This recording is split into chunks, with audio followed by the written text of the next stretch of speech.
folks, and welcome to Typology, the show in which we explore the mystery of the human personality through the lens of the Enneagram. I'm Anthony Skinner, the producer of the show. We're certainly happy to have you here with us today. And before we go any further, I want to introduce the host of our show, Ian Cron. Ian, welcome to the show. Anthony, thank you very much. Glad to be here. Good to see you today. Listen, we've got a great guest today. Why don't you tell us a little bit about the show and about the guest himself? Yeah, so we're talking today with Dr. Chuck Degroat. Chuck is a psychologist. He teaches counseling and spiritual formation. He is a guy who has just written a terrific new book that's titled When Narcissism Comes to Church, Healing Your Community from Emotional and Spiritual Abuse. And I'm excited about this conversation. And you know that this is a little bit of a thing with me. I bristle sometimes when people say, oh, so-and-so is such a narcissist, or I think he's a narcissistic personality disorder, or, you know, and they just throw the term narcissism around like it's confetti without really actually knowing what narcissism is. Right. They don't really have, at least from a clinical perspective. Sometimes people will use the word narcissism when what they really meant is, oh, that guy's a little too self-interested, or he's too into himself, or she's, you know, too self-referencing all the time, blah, blah, blah, blah, blah. Well, narcissism is far more complicated than that.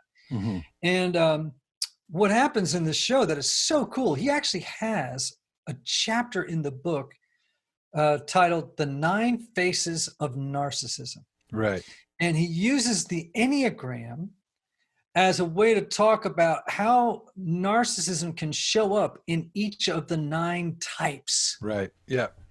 And so people know right from the get-go, right? When we talk about narcissism, we're talking about a continuum. Right? Yes. So everybody, all of us are on the continuum of narcissism, right? Some of us are very low, some of us are very high. We may not meet all the criteria for a diagnosis of narcissistic personality disorder, but we're all kind of on that spectrum and probably moving around up on it from, you know, as circumstances arise. But we're going to talk today about narcissism. And I hope it's only the first of 2 conversations. I hope the next time we have Chuck on, I want to talk about healing. And we are going to talk about the healing path for each of these 9 types for their own particular manifestation or expression of narcissism, dealing with our own narcissism by type. But I want to get him on to talk about how do we heal from having had a mom or a dad, or we have a partner or a friend. How do we deal and heal from narcissistic abuse? So that's down the road, but this episode is killer because we're just going to talk about what is narcissism, how does it show up in all 9 types, and what's the healing path for all 9 types to keep narcissism in check. Right. And anyway, it's going to be fantastic. It's a great conversation. Yeah. It's applicable for all 9 numbers. And it's, you know, his title includes narcissism in the church, but this is for everyone, everywhere. Oh, yeah. Yeah. This is not about, you know, this isn't about just pastors and church leaders. We're talking specifically today about everybody. Yes. Before we get to the show, we want to let everyone know, if you're listening as you normally have been listening to the show, we are now also on YouTube. So you can continue to listen as you do with Apple and Spotify and whatever platform you have been listening on. But we would like to encourage you to pop over to Ian's YouTube channel, Ian Morgan Cron, YouTube, and check out the video portion side of what we're doing podcast-wise. Now you can not only just hear, but you can actually watch the interview as well as you are introduced to these guests. And we want to encourage you to subscribe to the YouTube channel as well. So please do that. And then before we go on, one other housekeeping thing, Ian, would you tell everyone about the special we have running on the IEQ-9? Yeah, so the IEQ-9 is my Enneagram assessment. We're very proud of it. It's really a great tool for those people who are trying to determine their type. I think it's, as far as I'm concerned, it's the most accurate test available out there, and it gives such a robust report on your type, your subtype, et cetera, et cetera. And if people just go to Ian Morgan Cron /assessment, they could put in the passcode typology, all in uppercase letters, and get 20% off on the IEQ-9. So I just want to strongly encourage people to do that. And just also one last thing.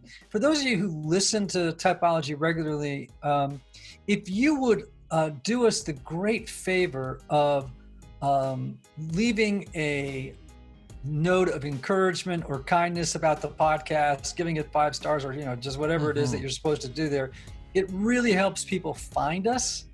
The more reviews we have, the more opportunities people have to find the show. That would be terrifically helpful. Fantastic. Well, let's go ahead and get to our show and our guest, Chuck Degroat.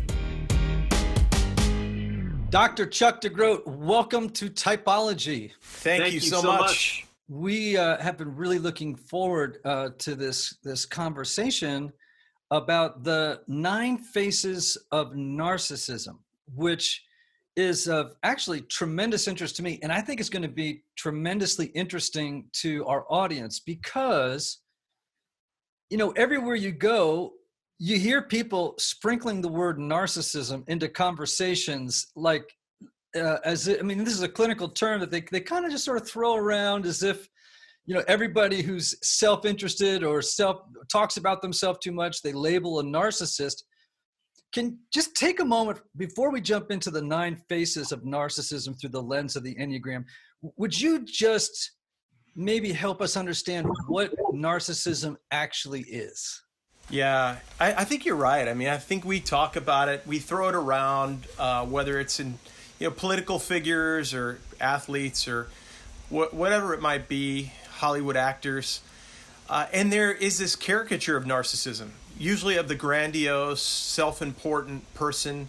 And what we get from the Bible of psychology, the DSM-5, is sort of like that. Things like grandiosity, attention-seeking, a lack of empathy, which is, I think, highly significant when it comes to narcissism. Yes. And then they talk about impairments in vocation and relationships, and so there's always a lot of disruption. But I think it's more complicated than that, and that's why I have spent some time looking at these 9 faces of narcissism in and through the Enneagram. So first of all, how did you first learn about the Enneagram? I'm always interested. We have my friend Kurt Thompson is coming on next, who is is a psychiatrist and so two of you, both of you, highly trained clinicians. I'm always interested in how you came to learn about something which is essentially folk psychology in a way.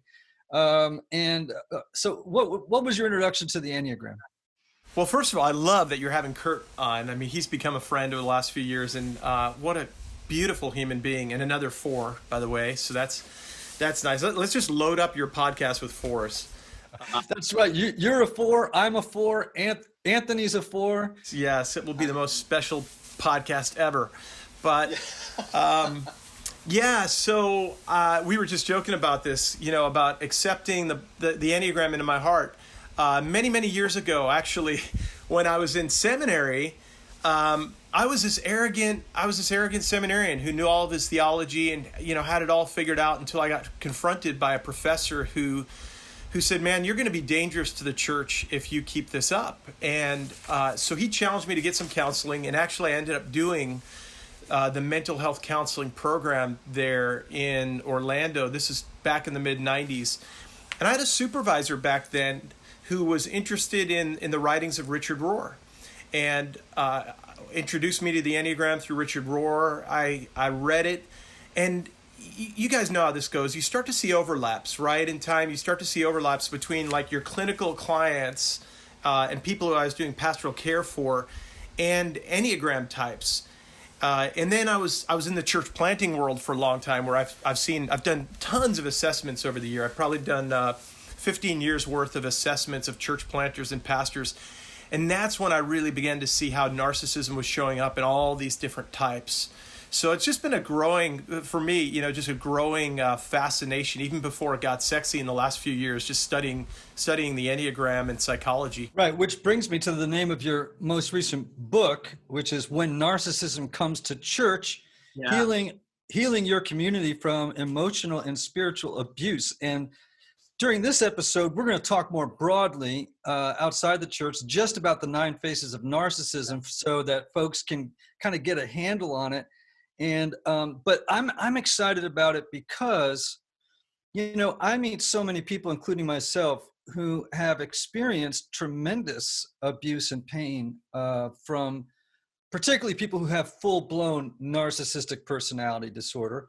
I realize today we're going to be talking about people on a continuum. Is that correct? I think that's really helpful. I mean, the way I understand narcissism, and this is due in part to the work of a guy named Theodore Milan, psychologist. I use an assessment tool that he developed, and he puts us along the spectrum of type, style, and disorder.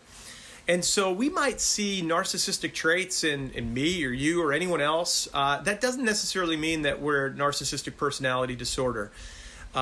When we see it happening a bit more, when it becomes problematic in relationships, that might be narcissistic style. But there again, what I like to say is where there's curiosity, there's probably not a personality disorder. In other words, where someone's willing to say, yeah, I can see how I impact you in that way, or I realized I showed up in that way at work and I hurt you or I bullied you. That's when I say probably not a personality disorder. When we're disordered, that's when we often say as clinicians, it's really hard to see change or transformation at that point. It's the big word is characterological. This has been going on in your life for a long, long time, and that's where we just try to mitigate some of the damage. Right. Yeah. Usually when I was early in my practice, I don't have a practice now, but early on out of grad school, basically, if I could spot a narcissist or a borderline in the first 1 or 2 sessions, which, as you know, is very difficult. Yeah, right. It's usually about the 8th session that you realize, I got a bad fish on my line. Yeah. And then you're like, but it's too late to leave them. Yeah, and it's usually, I often say it's like the work, that one person is like the equivalent of 3 or 4 clients a week, It's grueling work. It's exhausting work, as you know. Yes, it is. All right, let's jump into the 9 faces of narcissism. And I'm just curious, what made you integrate this conversation about narcissism with the Enneagram? Yeah. So for folks familiar with the Enneagram who've done any study, there's a couple of guys, Riso and Hudson, who did some work early on. And their work is really important. One of the most significant contributions they make to Enneagram studies is their levels of development. So these are like 9 levels from, you might say, health to unhealth. And what I noticed pretty early on is when you get down into that range of like 7, 8, 9 of unhealth, you're getting into the territory of some pathology, clinical pathology and personality disorders. For me, it was a larger conversation, really, so there's that piece, right? There's that kind of Enneagram piece for me that was really significant. The second piece was I'm doing all these assessments. I'm doing church consulting, organizational consulting, pastoral leadership assessments. And I'm seeing narcissism, and this is for your listeners who are in the church, I'm seeing narcissism pop up on a full 75% of my assessments, on the spectrum. And but they're not all that grandiose type of narcissism, right?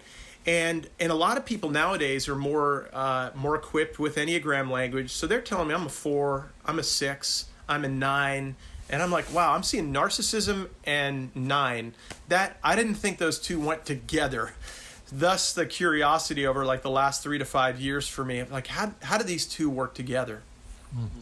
So as we talk today and describe these 9 types of narcissism, we're not, to be clear, talking about people with full-blown narcissistic personality disorder per se.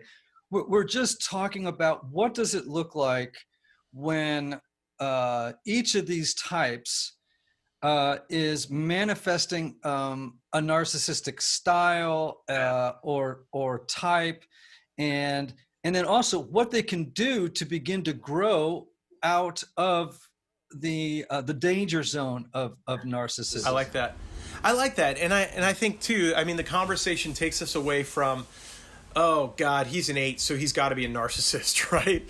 Or oh, she's a 3. She always, of course, 3s are narcissists, and it takes us into the territory of more humility and curiosity, which I think we're in good territory with the Enneagram when we're operating out of humility and curiosity with each of the types, right? So, yeah, absolutely. And it's important for everyone to realize that each of us is somewhere on that narcissistic spectrum. So it's not limited to a type. It makes an appearance in all 9 types. Yeah, that's right. In all 9 types, just in different ways with different emphases. And so there again, we can sort of look at ourselves and say, well, how does this show up for me? When it's so easy, I mean, I don't know if this is the case for you guys, but it's so easy for me to scapegoat and say, oh yeah, I can see it in him, but not in me. So, but for me as a 4, how does it show up in a 4, right? So, yeah. Right. Wow. Okay. Well, let's get at it. Okay.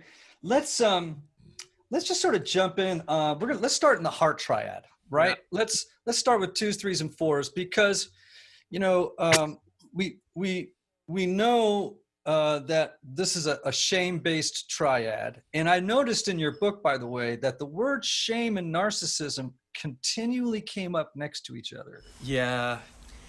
I mean, shame is really a core feature of narcissism, right? And you guys know when you work with folks like this, I'm sure you've seen it in your clinical work, Ian. I mean, when you get down to it, when you get to like the pay dirt level, when you get, when you've got I've sat in an office of a mega church pastor and I've said, it just feels to me sometimes like you're about 8 years old. You're just a little boy. And I've seen the tears start to come. And he said, I'm so scared. I'm so anxious. I don't know what people think. I wonder what, and that's the shame. That's the kind of core undergirding emotion. But we know for 2s, 3s, and 4s that's the driver. That's the fuel for us in that particular triad. It's so interesting you should say this because often when I talk with 3s, and particularly male 3s, I often notice when I look into their eyes that they have this lost boy look. Yes. And it sort of is a one of those somatic or body triggers for me or indicators to me, maybe I'm dealing with a 3 here because they have that kind of lost and forlorn kind of a look in the eyes. They could be smiling, they could be animated, but the eyes are giving them away a little bit. I don't know if that's your experience or not, but that's been mine. Oh man, that's so, I love that. It feels so right. I've seen that look in the eyes of high achieving 3 organizational leaders, mega church pastors, and you wonder, they've got such influence. They gather so many people and yet they're so lost. Yes. Okay, so we're going to start in the heart triad. I'm going to leave it up to you to talk us through how narcissism makes an appearance in the lives of every type. We're going to start with the 2. Yeah. Well, yeah, let's make this conversational because I'd love to hear how you guys think about this. But I owe a lot for the 2. I owe a lot to my friend and your friend, Michael Cusick. Oh, gosh, yes. Yeah, Michael, well, the 2 is sometimes called the savior, right? But Michael calls the 2 the benevolent narcissist. I don't know if he's just trying to be kind to himself or what. I mean, maybe we should bring him on and have a conversation. But the 2, there's that kind of element to the 2. There's some Enneagram theorists that say there's a seductive or even manipulative quality to the 2. That it's kind of nice when we talk about helpfulness. They like to be helpful. They have the need to be needed, right? But there is this kind of exaggerated need to be needed for the 2. And narcissism shows up in this kind of, sometimes for 2 in this kind of grandiose way. I need you to see what I'm doing. I need you to see that I'm coming through for you. And you guys know this, that the underbelly of the 2 sometimes is a kind of anger. They're connected to the 8, right? And there can be this kind of anger, like if you don't see me, I will make you pay. And so on the one hand, they look really generous and they look really gracious. But if you don't notice, you might you might be on the receiving end of their fury. I wonder if that's been your experience at all with twos. Absolutely. Twos, we often, in a clinical setting, we might talk about them as being histrionic, right? Yeah. Because there's a lot of emotionality. There's a lot of this kind of bubbly, over the top emotional crying and laughing and, and seductiveness, which is a piece of that histrionic thing. And I think that too is a kind of narcissistic thing. It's the look at me piece of the two. Yeah, that's right. I mean, histrionic, to be clear, that's a word that's a close cousin of narcissism, right? What we know from this DSM-5 is that there are these clusters of personality disorders, and in cluster B, you've got histrionic and borderline and antisocial and narcissist, and they all share features, and so there's this over-dramatic type that we see in the two with constant emotionality, right? But oh man, such an ache inside, right? And so when we talk about, I don't know if it's time for us to sort of talk about the healing path for each one as we go, but I know for twos, they long to be seen apart from what they contribute, right? And so I like to say with narcissism that with each type, I want them to invite me off stage, back behind the curtain, and I want to know what's really going on with you. I want you to see that there's something more to you than your capacity to come through for others, for instance, that we see in the two. Yeah, what's interesting? Here's a question I have for you. Imagine a two relaxes their personality, right? It just like the curtain comes down. Yeah. And I ask this of people sometimes, and most of the time they don't know how to answer the question. And the question is, what emotion would you have to feel if you no longer could rely on your personality's strategy to get there? Wow. What do you think it would be for twos? Wow. What emotion would you need to feel if you weren't relying on that strategy? And I might say delight, a deep delight in who they are. Apart from how they come through for you, that's a first instinct of mine. What do you think? I think that there's probably a positive and quote unquote negative, although it's not always a negative, right? I think, yes, delight, which is frightening, right? Because now you have to own your delightfulness. Yes. That's a scary idea. Yeah. But I also think grief is in there. And I think that's there for twos, threes, and fours. That grief is a very powerful underlying emotion for those three types. Yes. Yeah. I remember years ago, there was a man who felt he was absolutely essential. He was running AV for in a church setting, actually, two off the charts. And I remember it was costing him time with his family and real health with his family. And so I didn't fire him, but I said, hey, you got to step away for 6 months and just get tuned into your family. And I think what you're saying resonates a lot, because there was just this sense for him of, like, who am I if I'm not the AV guy? Right. Who am I if I'm not helping? Yes. And having a setting in which I am recognized as the helper, or as you call it, the benevolent narcissist, right? And so, so what's the healing path for that too, again? Yeah. So, I mean, I think there's a wound, right? There are wounds that we could talk about. And I mean, we all probably in some way share all of these same wounds, right? We try to nail down particular wounds for each type, but I think they're shared in large part. But there is this deep longing to be seen. I mean, when I think about twos, I think they were often parentified when they were young, meaning that they were made to grow up too early, and so sometimes for me it's sort of like, you get to receive, you get to be in need. You don't have to help here. You don't have to come through for me. You don't have to come through for the organization, for the church, for the team. You get, for this season, you get to just maybe grieve the loss, as you say, of always having to be on and coming through for people. And to just receive. And that's so hard, as you guys know. It's so hard for twos to just relax. In my clinical work, it can take 6 months, a year for them to finally say, I came here today not thinking of a question that I could ask you, but waiting to receive from you, you know? Right.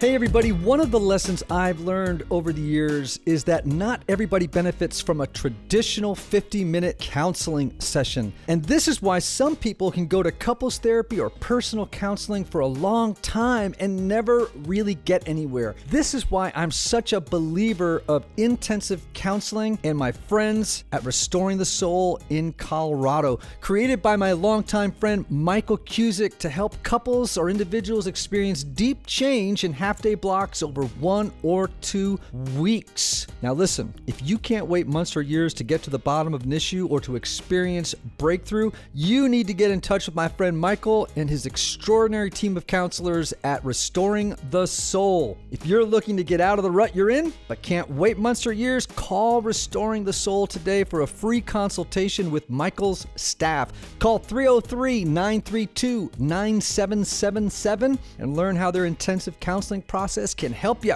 As a special bonus, just for Typology listeners, make sure to visit www.restoringthesoul.com/typology to download their PDF called 5 Ways Unaddressed Trauma May Be Derailing Your Relationships. Okay, so moving on to threes. Yeah. Okay, and you have different names for these types than I use, and so we call them the achiever, the performer. What do you call them? Achiever, performer, winner. Yeah, names can be helpful at times, but achiever, performer, winner, person who loves to be on stage. When you ask folks, you know, when I've been doing some speaking on the book, I'll ask people what are the classic Enneagram narcissistic types, and 3 will come up inevitably, like first or second place, right? Because these are folks who seem to need to be on stage at some level. They need to win. They need some approval, right? There's probably some sort of wound around, like, do you see me? Do you notice me? Do you see how good I'm doing? Do you see that I starred in the play, or I got the good grade, or I made the touchdown pass, or whatever it might be. What's really tragic when I think about 3s is when that doesn't work anymore. I mean, I remember working with a guy who was probably closing in on 50 years old, who's like the star of the football team, who now he's out of shape. He doesn't look that great. He's over drinking, and he's just so sad. And again, it's sort of like with the 2. Who am I if I'm not the guy on the football field?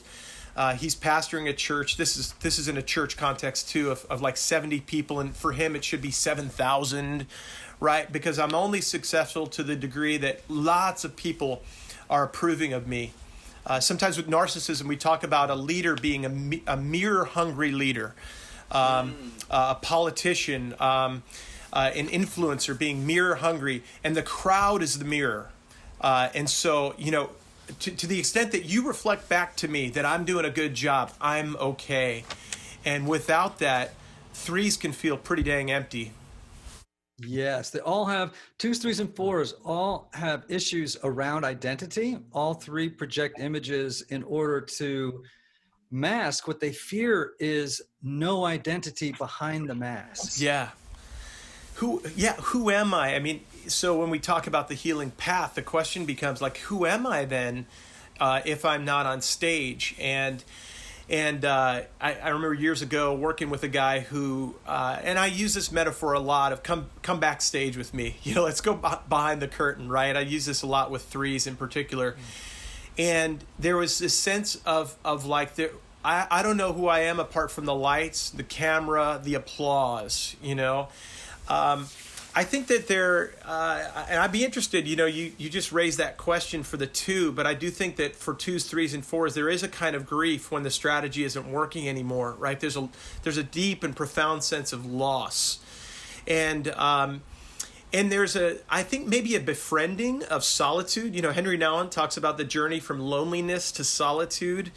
And they're so lonely when I've worked in organizations where the narcissist has had to step away for a time. And it's sort of like, if I'm not in charge, if I'm not leading, then there's no identity anymore.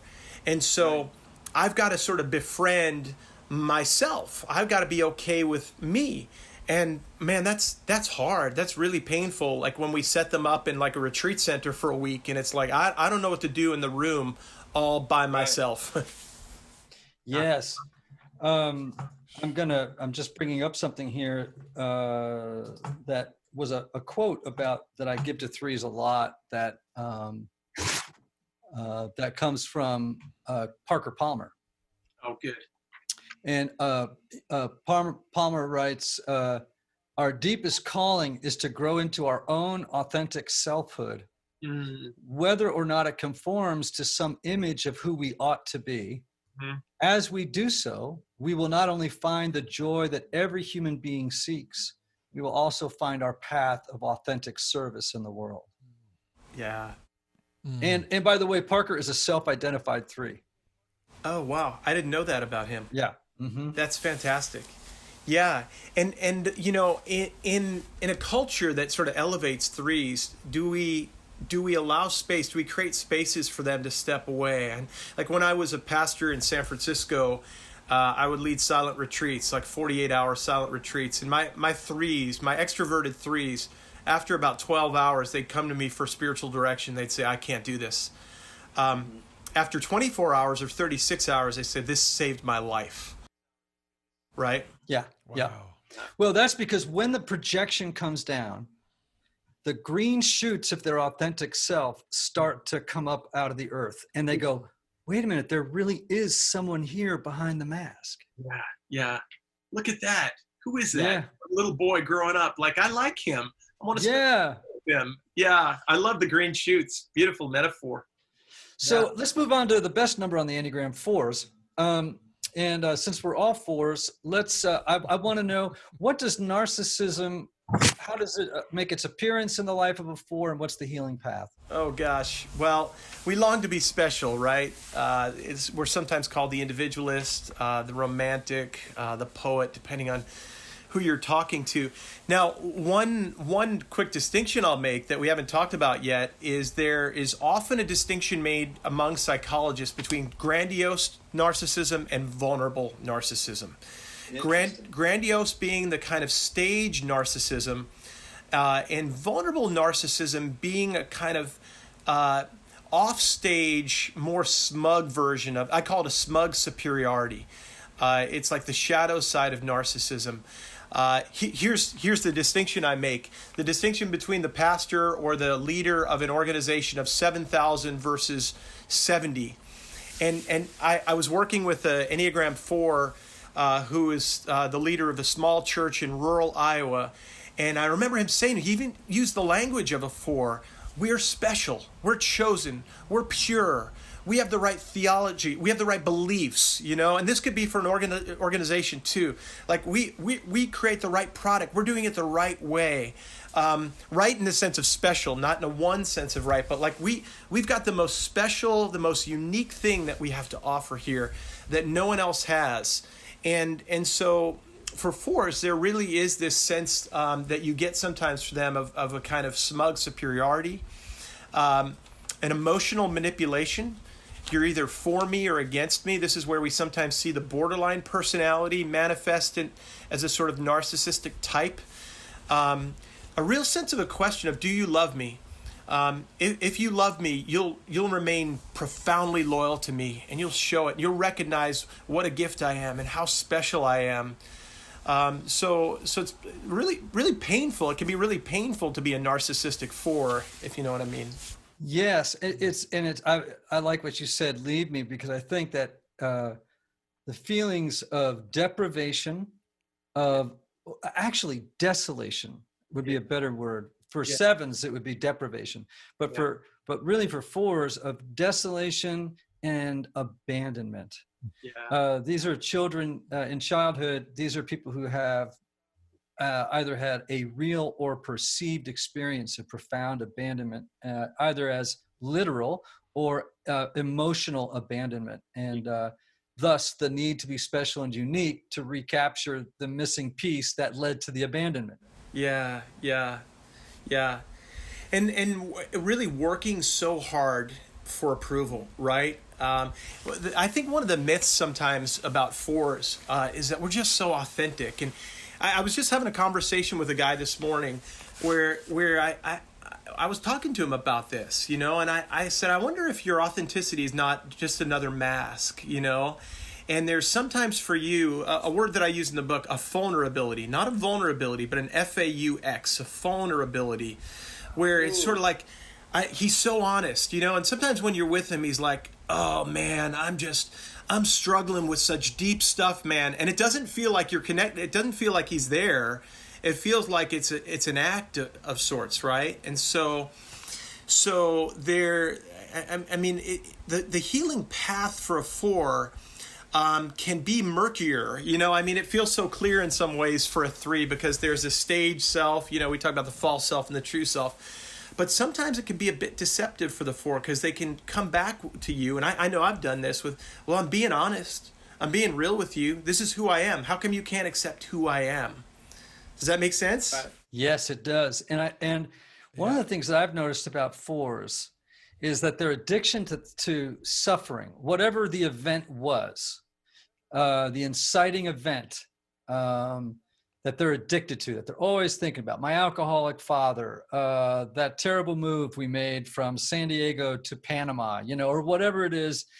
Actually, sometimes I've said this to a 4 and I've gotten different results. But you say, can you tell me the real suffering that your reported suffering is actually hiding? Yeah. Wow. That's good. Wow. Yeah. And, sometimes, they can get it. Usually they have to think about it a while because it's a fairly disequilibrating question. Yeah. Right. I love the vulnerability word. We use the word transparency and vulnerability, and transparency is when you sort of project just the right image of where people think you're being vulnerable, but you're not actually being vulnerable, to differentiate between the two. But I love that word. That's great. And it works, right? I mean, it is working more and more now. I mean, when I first got into the work that I do, there was a sense that you can't really be honest about your stuff. There's a stage self, and you don't really. But now people feel a whole lot more comfortable being like, "Man, I'm broken." We use words like that. I'm so broken, man. I got so much crap in my life, But it's not really an honest kind of authenticity, if you want to call it that, right? It's another way of distancing oneself and protecting oneself. And so the healing journey, I mean, I think sometimes it takes a really adept and skillful therapist or spiritual director to really call that particular aspect of the 4 out, and the unique version of narcissism, to call that unique version of narcissism out and invite them to the true self. Yeah. And of course, we're all afraid that there's nothing underneath there, right? That we're completely empty, that if we get there, we're not going to find anything ultimately. Yeah, right. If I'm not special and unique, then I'm nobody. Nobody. Yeah, Right. exactly. Right. I think that's incredibly helpful. So the healing path for the 4 then, as I understand it, for you would be, well, I'll just ask you the question. What is the healing path? I know you said it's murky, but as you try to explain it, what's your best explanation? Yeah, that's good. I sometimes use a metaphor, and the metaphor is the metaphor of a hurricane. I was in Florida for 14 years. We had a lot of hurricanes come through, and you get caught up in the winds. And sometimes I'll even say, when people I'm working with get comfortable with this language, I'm getting tugged in again. I'm in the drama again. I'm in the will I approve of you or won't I approve of you? I'm getting the tug of war again. And I often talk about it as an invitation to the quiet eye of the storm. Every so often when a hurricane would come through, we get to that eye where you see above to the clear blue sky, and the winds would just stop. And folks who are willing to do the work are able to see how this strategy plays out for them to say, yeah, I'm tired, I'm exhausted, I want that quiet eye. Okay, so I'm going to stop, Chuck, and I'm just going to show up now. So they kind of catch themselves in the act.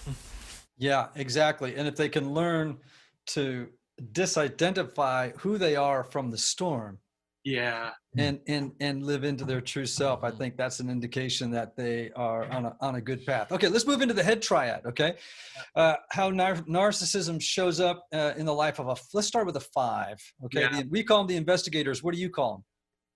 Well, I call it the distancer, the investigator, the distancer. That's a fine word.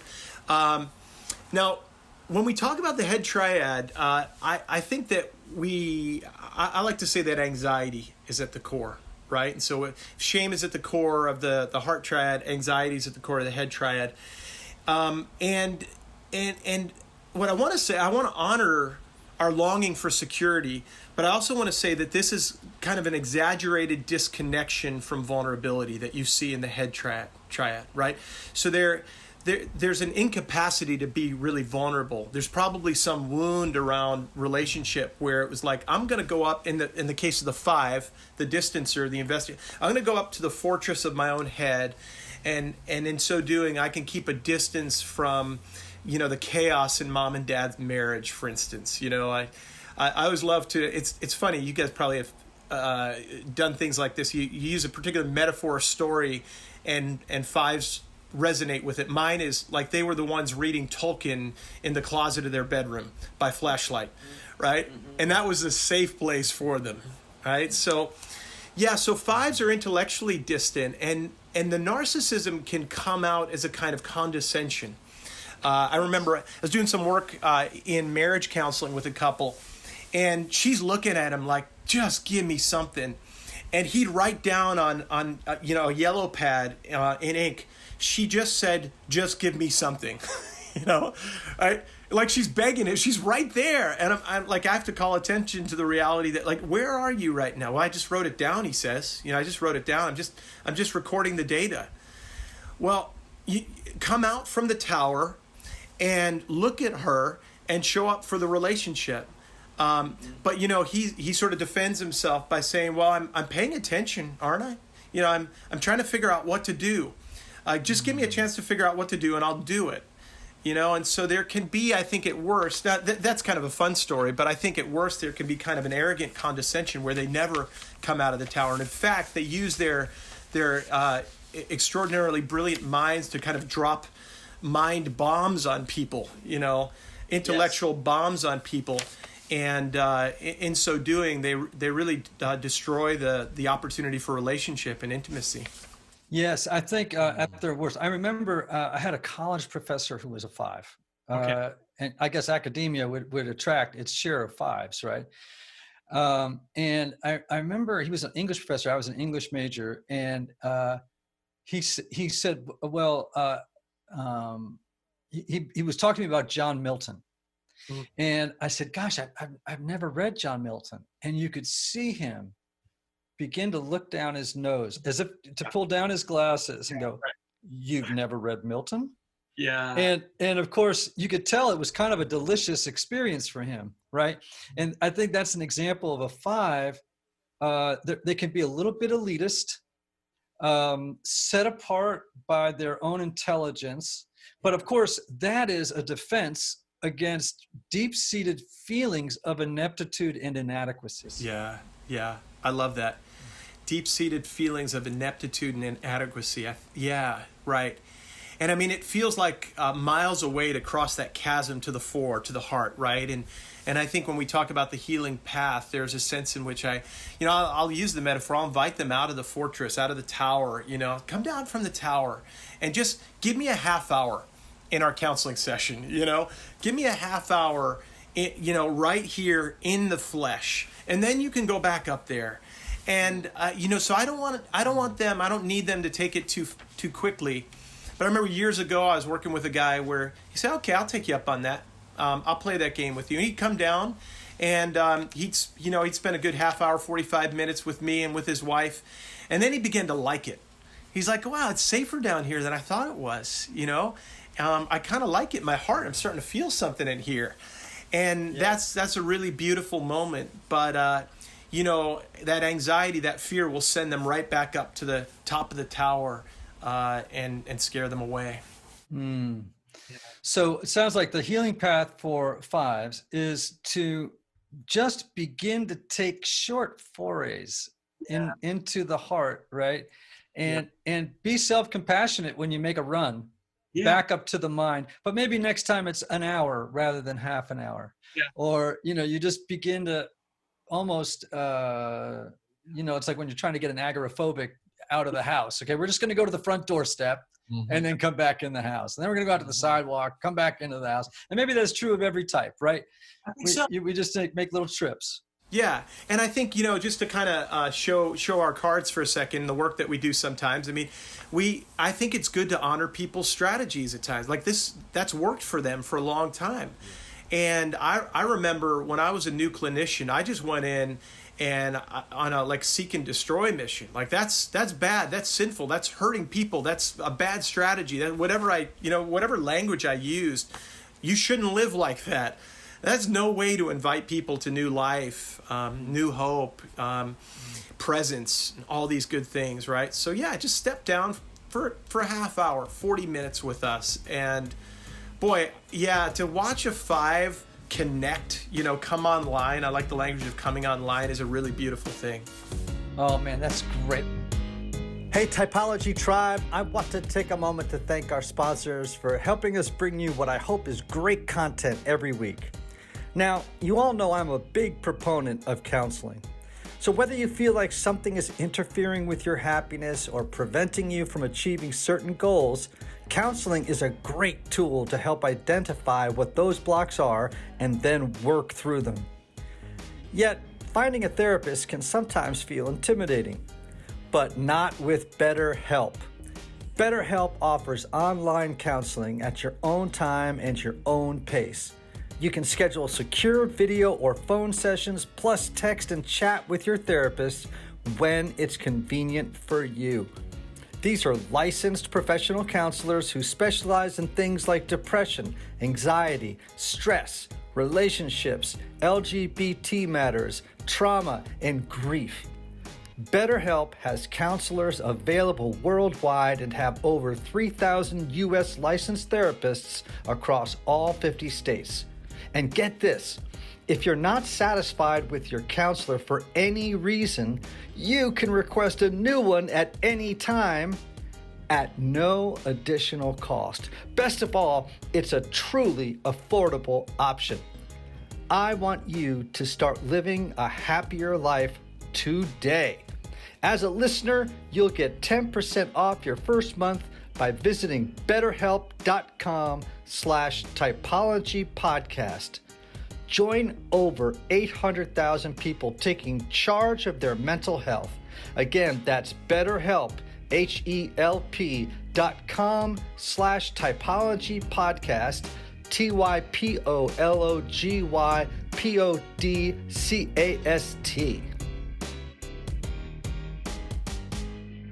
Okay, moving on to one of my favorite numbers, legitimately on the Enneagram, which is 6s. Right? We call them the loyalists. You call them the Hawkeye. The Hawkeye, yeah, the hypervigilant one. When I think of 6s, I'd be curious to get your perspective on this, Ian. I think of Jason Bourne.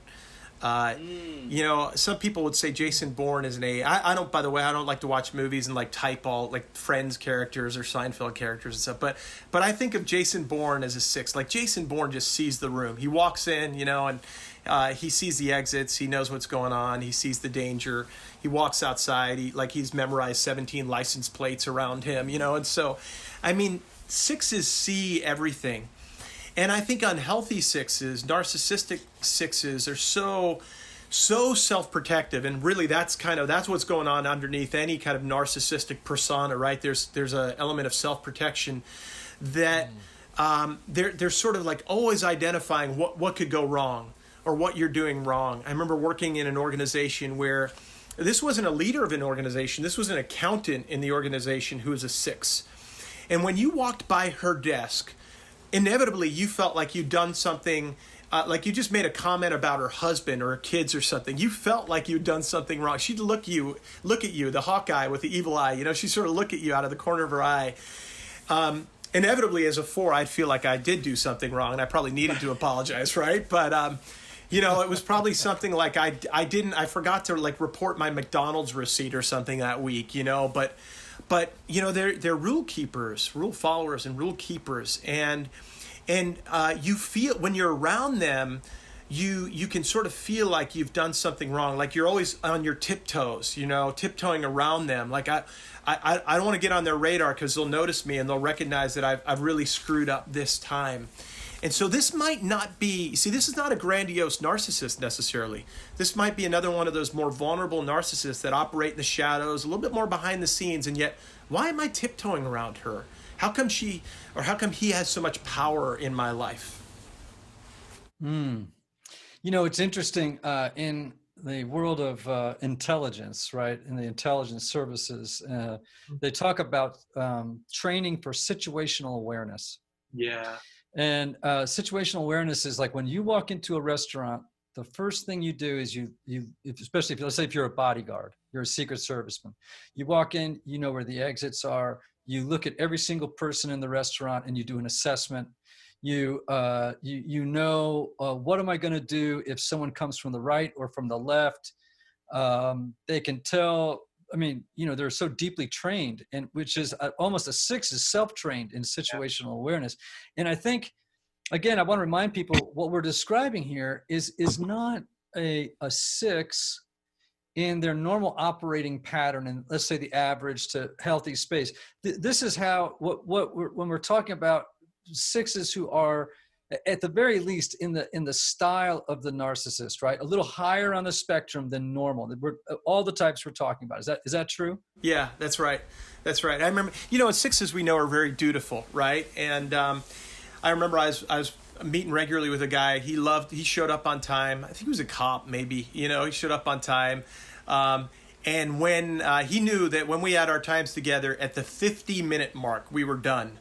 And, so it was like 49 minutes, 30 seconds. He'd be like, okay, well, I got to get going. You got to get going. And here again, there with 5s, 6s, and 7s, there's this basic anxiety, and they are kind of disconnecting from vulnerability.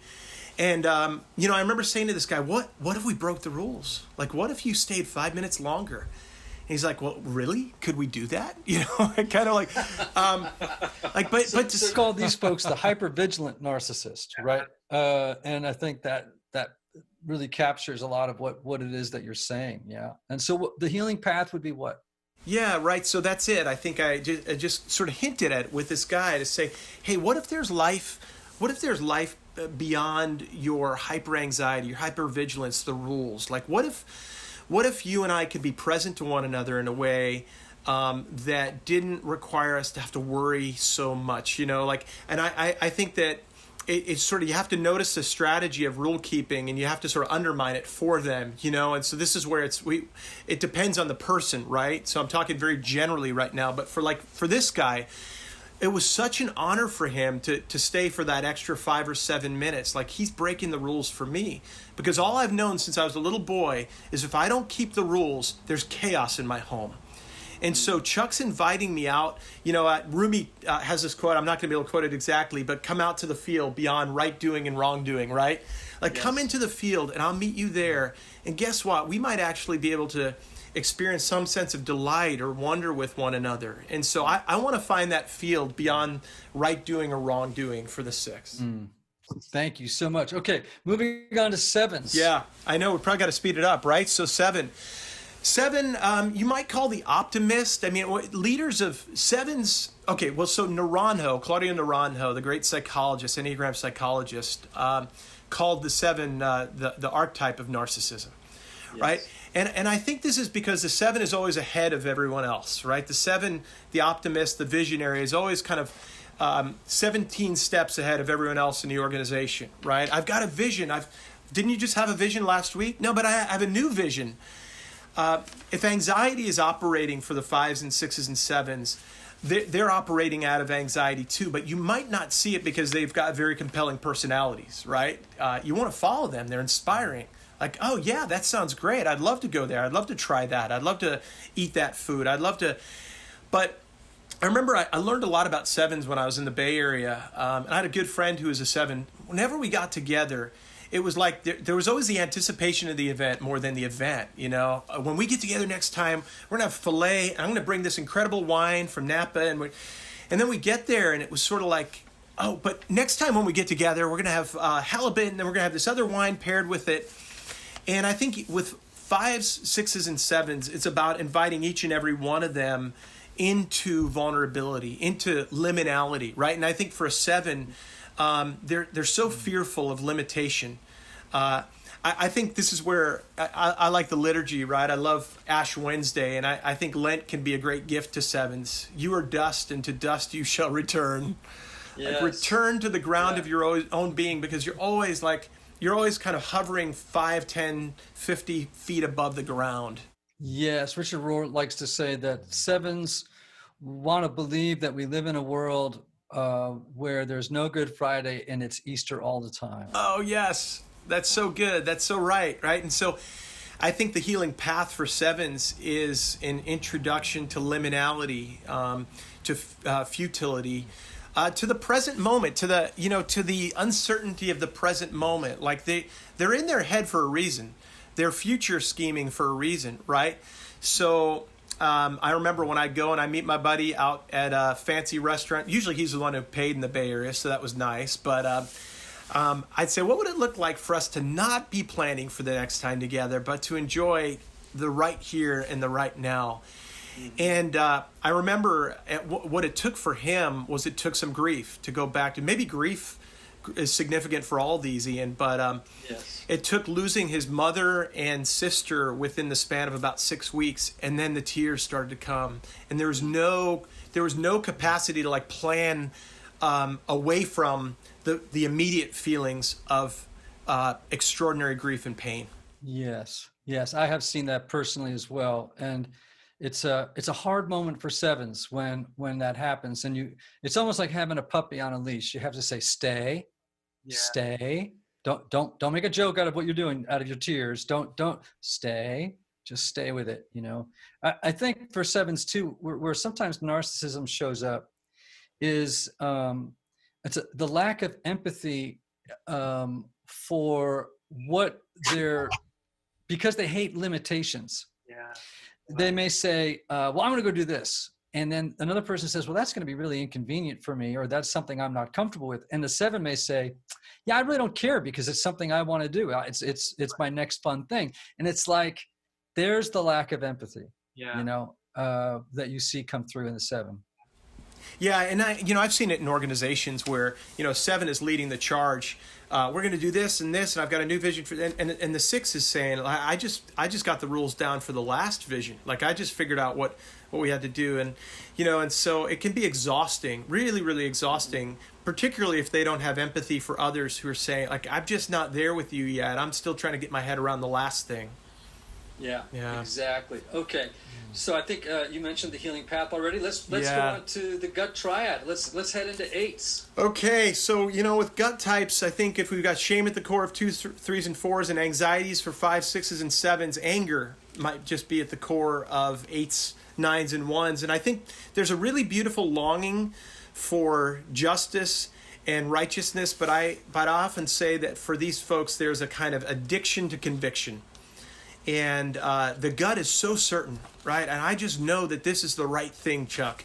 And so help me, God. I'm going to go in this direction, and I've got to put that on Facebook. I just have to, because it's in my gut, And so when we talk about eights, well, eights are usually up there, number 1, 2, or 3 on the list of when I ask people, what do you think the narcissistic type is on the Enneagram? Because eights can come off as bullies. I call the 8 the challenger. And there can be kind of this command and control style for 8s. Oftentimes when I've worked with 8s, there's some experience of feeling small, insignificant when they were young, small, insignificant, maybe bullied. And there was maybe a moment or a sequence of moments where they decided consciously, unconsciously, that I will never be in the one down position again. I will be in control. And so they'll move into a room with great certainty about what we should do or what we should become or what the purpose of the organization is, and at times very little empathy. And I think one of the things with the 8s, if we put them in that, what the DSM-5 calls the cluster B personality disorders, narcissism, histrionic, borderline, sociopath, there are times when 8s can become dangerous, where they don't know their own power. And they can become verbally abusive, maybe even physically abusive, out of that kind of narcissistic, and they don't even know they're doing it. Like I remember an 8 said, when I said to an 8, I reflected back to him, I said, it seems like you're angry right now. And he said to me, I'm not angry, I'm passionate. Like, doesn't even know his strength. And so, I think the healing path is, again, to get behind that curtain and to recognize that underneath there's that little boy, that little girl who's really just kind of scared, really just wants to be loved, and is tired of exerting force into the world all the time. I mean, it can just be exhausting. Does that resonate with your experience? Yes, and I've seen, again, we're talking about types that are probably higher on the narcissistic spectrum than people sort of in that average space. But we work with them, we live with them, and so it's good to know what it's like and how we can lower the curtain on them and try and get behind what's going on. I think part of the healing path for 8s is learning how to be open-hearted without cynicism. I think that there's a element of cynicism about the world that 8s have. Like the world is a mean place where, it's hostile, and if you don't take control, someone's going to take control of you. Yeah. And so if you can teach them, how can you be open-hearted without that cynicism? Yeah. About the world? That's a healing path. Not an easy one, but it is a path nonetheless. Ooh, I love that. All right, 9s. I'm married to a 9, and I've got a 9 daughter. Tell me what's going on there. So I'm married to a 9 too. What about you, Anthony? I'm married to a 4. Okay. 2 4s. I shouldn't have assumed you were married either, but yeah. So well, I mean, in some ways you've never known quiet rage until you've experienced it with a 9, with an unhealthy 9, right? And so, I mean, we're talking about narcissistic types of each one of them. 9s can make you pay, not in a kind of 8 direct way or a 1 self-righteous kind of way, but in a kind of passive and subtle way. Again, this is that vulnerable narcissism that we were talking about earlier. And one, I forget who it was, one Enneagram writer I read at one point, maybe it was you, Ian, who talks about storing up arrows in the quiver. It's sort of like you've got a full armory behind you, and you're just waiting for the arrow to come out. But I like to say that the arrows don't come out directly with the 9; they come out sideways. It was like, what was that? It doesn't hit you between the eyes like a 2x4. It's like, what was that? It just hit me in the tailbone. It hit me in the side. 9s will never come at you directly, or rarely come at you directly, but they will. There's a force to them, and you guys have probably experienced some element of this, where it's like, I will exert my force by disappearing or becoming silent or not responding to your phone calls, and that's how I'll maintain power in the relationship. And so there is that kind of narcissistic power, manipulation, lack of empathy that we see in 9s that may not be as obvious. Like when we're talking about the 9 faces, like the 9 is the last when people talk about narcissism. But the healing path really is like, 9s are lost, right? At some level, like 9s really struggle to figure out who they are. And they're constantly sort of borrowing emotions of others. And I think the anger too, the passive aggressive anger, is something that just sort of comes out sideways. But I do think that there's a sense in which, rather than pushing back against it, I want to say you're asking me to notice you. Like I remember a 9 client of mine in my counseling practice didn't show up for a session or two, and she was pissed off at me, and instead of charging her for sessions, or instead of saying, well, what was that about? I was like, oh, I think you're trying to get my attention. And we began to discover the strategy. In so doing, she was able to have a voice with me. I created a space for her to begin to have a voice, to say, okay, so instead of making you pay by missing sessions, I'll tell you, I really am angry at you, Chuck. It feels like last time we were together, fill in the blank, you didn't show up, or you weren't there for me. So 9s are really fun to work with, but sometimes tricky and subtle when it comes to narcissism. Make sense? It really does. We like to say when an 8 is married to a 9 that it's an unstoppable force meets an immovable object. Oh, wow. And that really, I think, describes a little bit of that 9 stubbornness that kind of comes out, So you may get a 9 in therapy, and in marriage therapy and you've got the 4 talking at 1,000,000 miles an hour about what they're feeling, and the 9 just cries. Mhm. And eventually you just have to say to the 9, I appreciate your tears, but let's get behind but I also recognize that this is a defense against saying what you're really feeling right now. Yeah. And it's also your way of making the 4 or the 2 or whoever the other client is look bad for being mean. Yeah. I love that. Go ahead, Anthony. I was going to say, I love the quote in your book from the Desert Father talking about the 9, where they seem to be silent, but they're really talking all the time. Right. Yeah. Oh, that's so good. Yeah. That is so good. So the healing path for the 9, I think you just described with your client, right? Which is that they need a space in which they can be called out of their passive aggressiveness and saying, I wonder if that passive aggressive behavior is really just your way of asking me to notice you. Yeah. Yeah. What are you really trying to say? Because you're saying it in 1,000 different ways, other than the way I really need you to say it directly, right to me. Share with me what's going on. Yeah. And what's so beautiful, in my own marriage, we've had a lot of healing around this. My wife has done a lot of work, and it has been so beautiful to watch. And when a 9 actually does get angry at you directly, all of a sudden you go, oh, there you are. Yes. Yeah. That's Oh, it. there you are. And I love it. Yes. Bring it. Keep that coming. Keep that coming, because you've now moved from this blurry kind of atmospheric presence to a defined, individuated human being. And it's very powerful. I don't know if your wife does this, but Sarah, my wife, it's almost like she perks up and she gets kind of up on her seat and, okay, here we go. Now I'm going to bring it all. I'm going to get it out. I'll get more in an hour than I will in the next 3 weeks, right? But it's sort of like, here we go. And I love that. That's beautiful. And that's, that's all 9s on a healthy journey end up in a place like that where they can really share more honestly. Yeah. We have a joke around here. When Annie gets mad at me directly, she'll get angry, and I'll honor what she's saying and listen to it. But eventually at the end of it, I'll go, that's very sexy, right? Okay, moving on to our last one. Let's talk about the narcissistic expression in ones. Oh, everyone's been waiting for this one, right? The perfectionist, right? So when I think about the 1, I mean, sometimes it's helpful. We're not even getting into subtypes here in this conversation, right? But with the social 1, there's this air of moral superiority.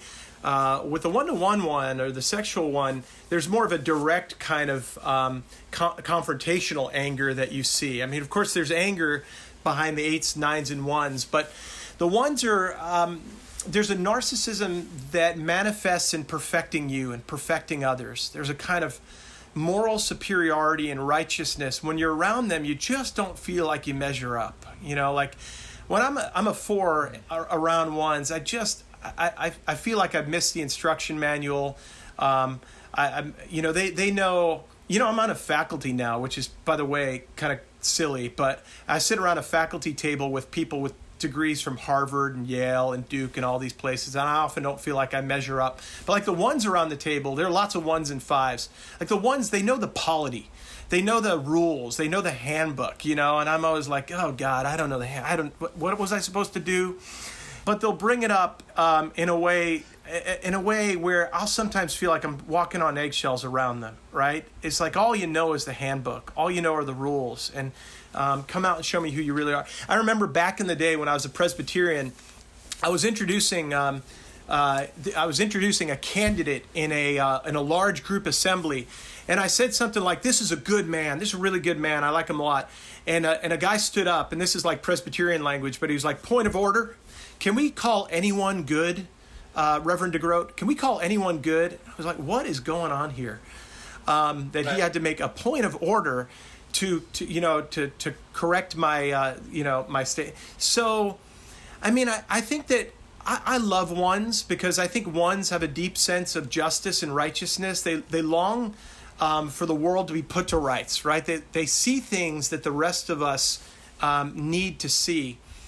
But 1s also need to know their impact, and I think that part of the work that I've done over the years with 1s is to reflect back their impact. Like on the one hand, I love your longing for righteousness and for justice, for a world that is good and right and pure and just.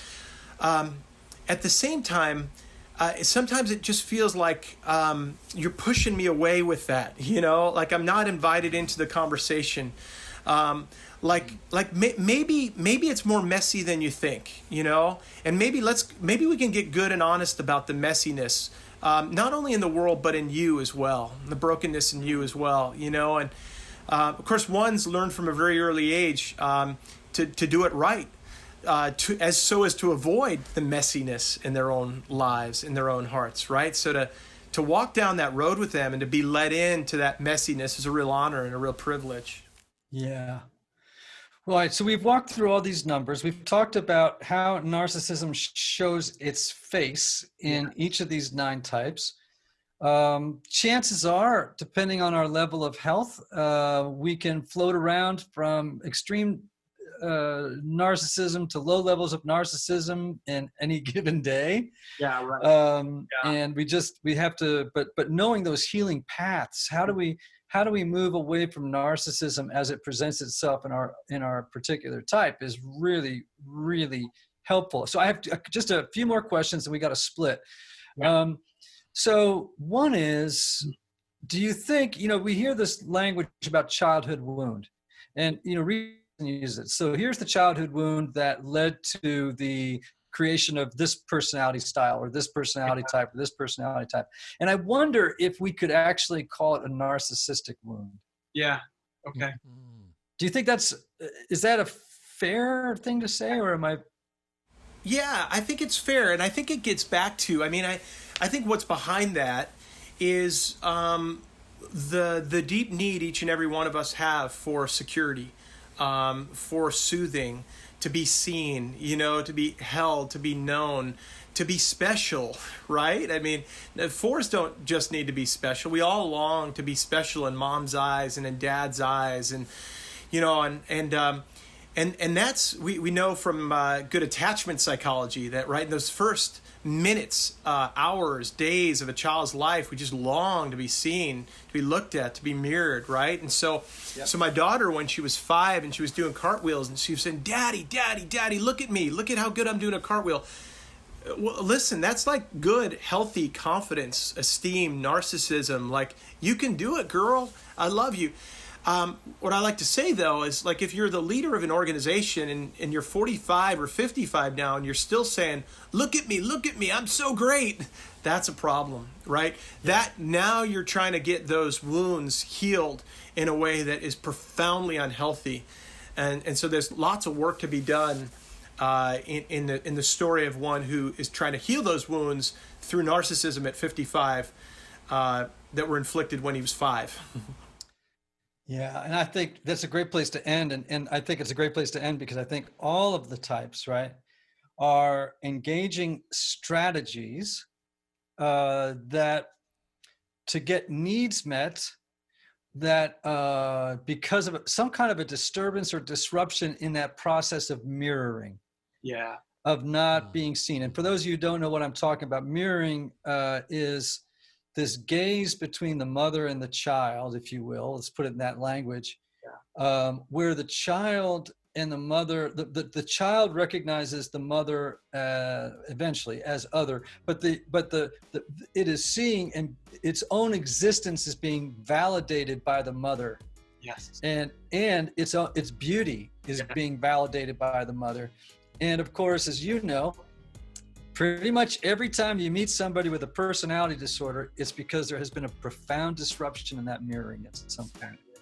Some developmental damage has taken place. Well, this has been an amazing conversation. And the next time you're on, and I bet you I'm going to get a ton of email about this, what I want to talk to you about is what is it like if you grow up with a truly narcissistic, full-blown personality disordered mother, father, if you have a brother or a sister, a partner who is a narcissist, what's the journey to healing and freedom like for those folks? Because I just hear from them all the time. Yeah. Well, let's do it again sometime. I loved it. That would be so great. Thanks again, everybody. I want you to remember to go out and get your hands on Chuck's new book, which is When Narcissism Comes to Church, Healing Your Community from Emotional and Spiritual Abuse. Thanks for being with us, Chuck. And please, everybody, remember the words of the great Oscar Wilde: be yourself. Everybody else is already taken. Until next time.